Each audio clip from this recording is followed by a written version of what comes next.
welcome back. As you saw, it wasn't too hard to get the plane going this morning. It's warmed up quite a bit. It's about 15 degrees warmer than it was over the weekend, and we didn't have any trouble with the skis being frozen to the ground. Okay, going into a new strip today.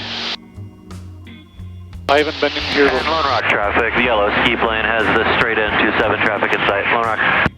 Thanks for the heads up, 27090, thank you. Straight traffic, skydiving in about 2 minutes over the East Troy Airport from 6,000 feet. The Cessna's inbound 730. Lone Rock traffic, 490, yeah. Okay, this is a new strip for me, so this is far from a sure thing. I'm not even sure with the snow that we have if I'll be able to find it for sure. I know approximately where the strip is, and we're going to figure out if we can figure out where the runway is. The grass strip, alfalfa fields on either side, so it's not a big deal if I get left or right. Got a briefing from the pilot that owns it earlier today, and we're going to stop here and have a little picnic lunch. We're going to make a quick fettuccine alfredo. Thought that might be fun.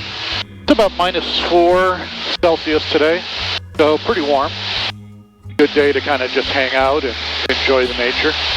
With east-west runway, winds are favoring landing to the west. Not too much wind, but a little bit.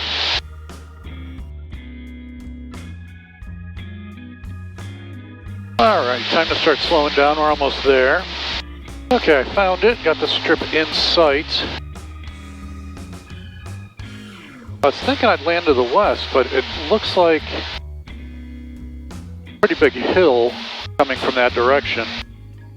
So since we don't have much of a tailwind, I think I'm going to land to the east. Yeah, I can see the edge of the runway now. Okay, way out of position on that approach. It's in a little bit of a valley, so it's a little bit deceiving as to how to approach it. I think the right way to do it is going to be to come up through the valley here, kind of follow the creek in. That should do me better than trying to make it a little bit more of a straight-in approach as I was.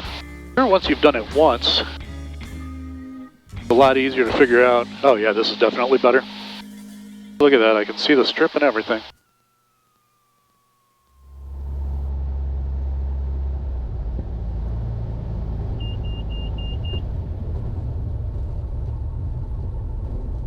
I feel like that's going to be the way to take off too.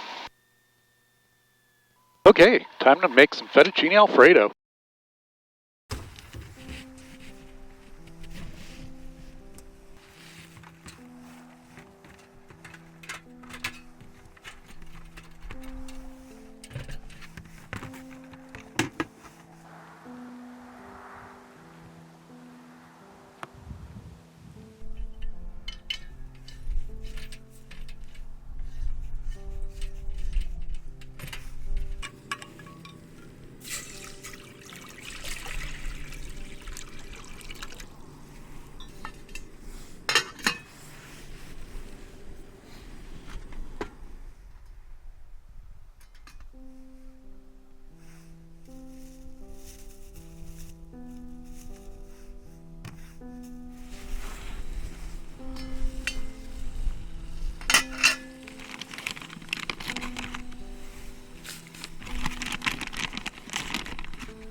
You know, before today, the best cook that I had done was the meatloaf in Ohio with Paul and Greg. And a lot of that was being there with them. The meatloaf was amazing. It was just, everything came together. I'm alone on this one, having my little picnic in a field, but this is the best cook that I've done so far. Sausage ravioli and alfredo sauce is the new benchmark.